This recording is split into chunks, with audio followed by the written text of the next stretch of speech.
ኦክቶበር 25 የዕለቱ መልእክት ርዕስ መሪና ተመሪ።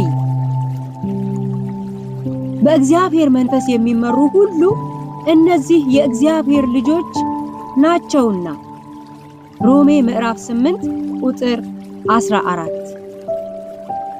አሁን ባለንበት ዘመን ላሉት የአየር የምድርና የባህር ትራንስፖርቶች አቅጣጫ ጠቋሚ የናቪጌሽን ማፕ ምን ያህል አስፈላጊ እንደሆነ እናውቃለን። ያለ እነርሱ ጉዞ አይታሰብም። ማንኛውም ፓይለት፣ ሹፌርና ካፒቴን የተሳካ ጉዞ ማድረግ የሚችለው መጀመሪያ ይህ መሳሪያ የተገጠመ መሆኑን ሲረዳ ነው። መገጠሙ ብቻ ሳይሆን የተገጠመውን መሳሪያ መጠቀም ሲቻል ጉዞ የተቀላጠፈ ይሆናል። ልክ እንደዚሁ የአማኞችን መንፈሳዊ ጉዞ ከእግዚአብሔር መንፈስ ጋር በእጅጉ የተያያዘ ነው። አማኞች በክርስቶስ ኢየሱስ አማካኝነት የዘላለም ሕይወትን ካገኙ በኋላ ቀጣዩ ምልልሳቸው ከእግዚአብሔር መንፈስ ጋር እንደሆነ መጽሐፍ ቅዱስ ያስተምራል።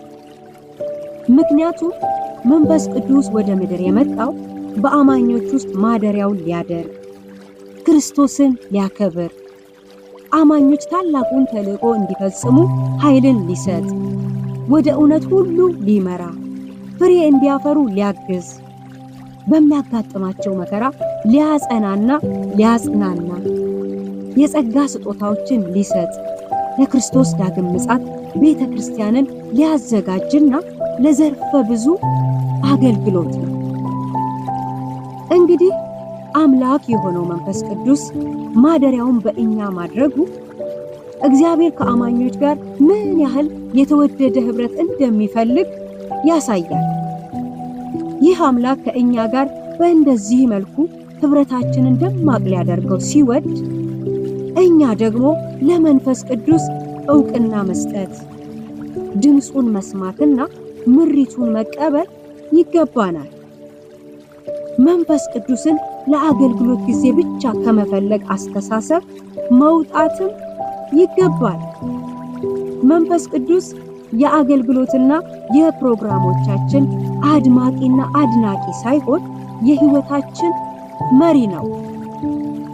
ስለዚህ በእግዚአብሔር መንፈስ አመራር ስር ለመመላለስ ራሳችንን አሳልፈን እንስጥ። ይዋሃዱ።